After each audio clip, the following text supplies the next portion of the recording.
Hi mga be! It's your girl A and welcome back to my channel. So for today's video...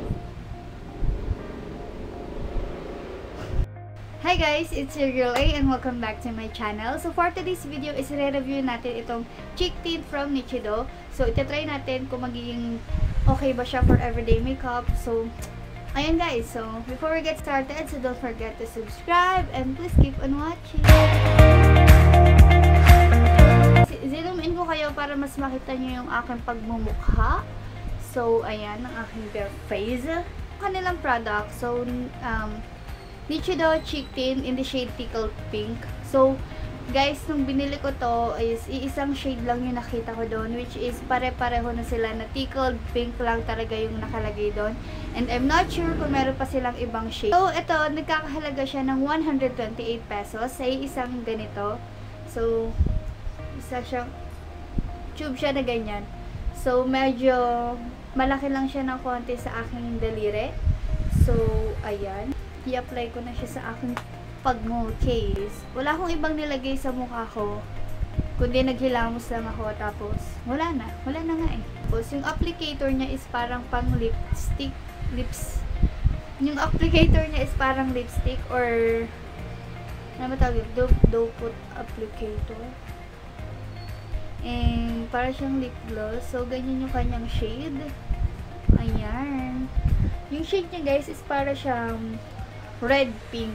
Ganun. And yung amoy niya, walang bango sa kanya. So, ayan. Dito muna tayo sa one side of my face. So, dito muna. Okay guys. Sa cheek tint na to guys, mabilis siyang matuyo. See, natuyo siya agad. So, kailangan pagkalagay mo, blend mo agad. So, guys, ganyan talaga ako mag-apply ng cheek tint. I'm so sorry. See, guys, mabilis siyang matuyo. Hindi ko siya mapantay ng maayos. Nagmamarka siya agad. And nahahalata na may dot. And hindi siya even kahit in-spread ko siya ng maayos. Yun lang. Parang yung downside nito ay sobrang bilis niya matuyo.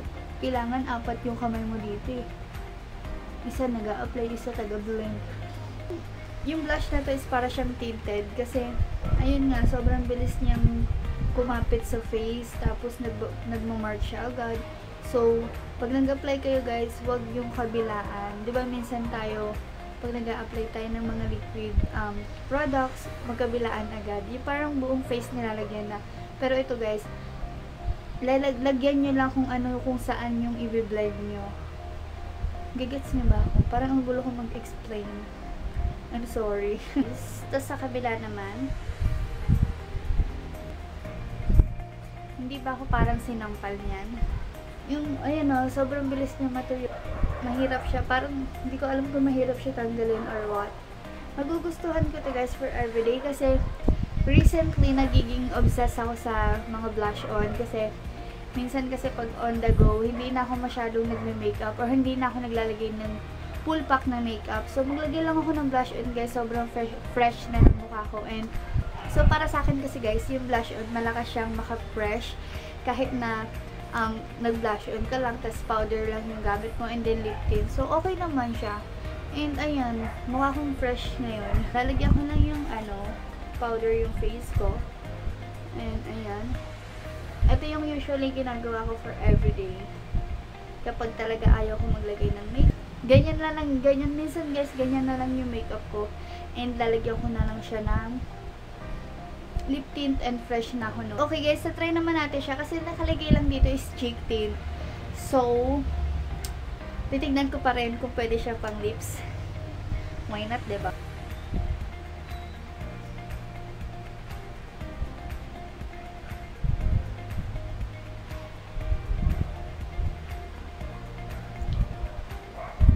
Guys, pwede siya sa lips. Ang ganda.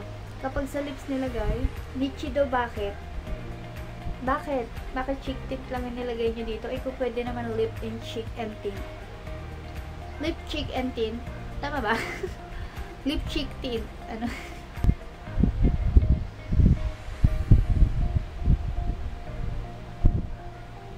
Ang ganda niya sa lips. Pwede siya sa lips kasi ang ganda. Hindi lang siya Teka, yung tip ko nagkaroon. Excuse me. At wala din siyang lasa.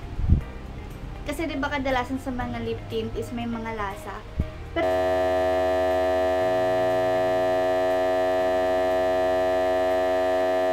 so okay guys, ito na yung aking face. Ito na yung kinalabasan ng cheek tint. So, ang full thoughts ko about dito sa Nichido cheek and guys, pagdating sa application guys, a little goes a long way kasi mabilis siya mag-mark at mabilis siyang matuyo.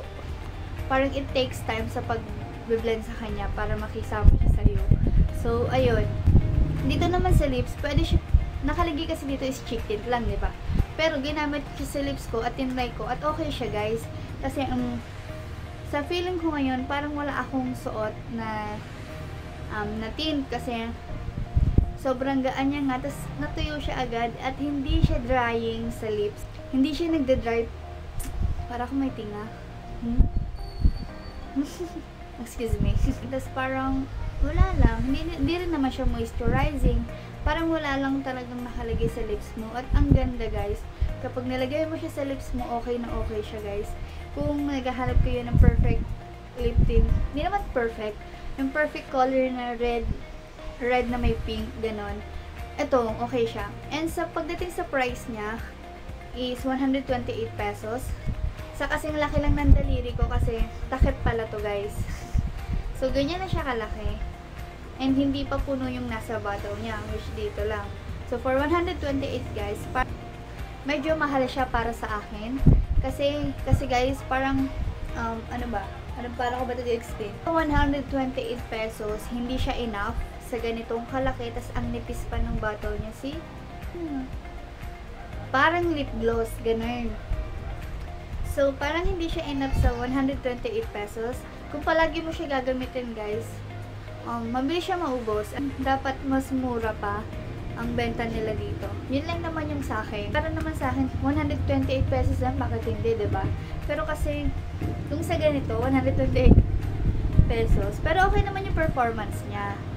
So, nagustuhan ko yung performance nito at feeling ko maglo-long last siya kasi nakadikit talaga siya sa balat mo at gusto nyong itry na din to, bakit hindi? So sa Nichido nyo to mabibili and okay na okay naman siya and yung performance niya is good for me. And ayun lang guys, maganda din yung pigment niya at maganda yung color niya. And ayun, isa lang yung shade nito siguro, hindi ko sure ha. So, ayun lang naman guys yung thoughts ko about this cheek tint Nichido product. So, sana nag-enjoy kayo sa video na to. And if you did, so don't forget to like and subscribe. So, huwag nyo kalimutan mag-comment kung meron man kayong gustong i-request sa akin. So, ayun guys, maraming salamat sa panonood and see you guys next time. Bye!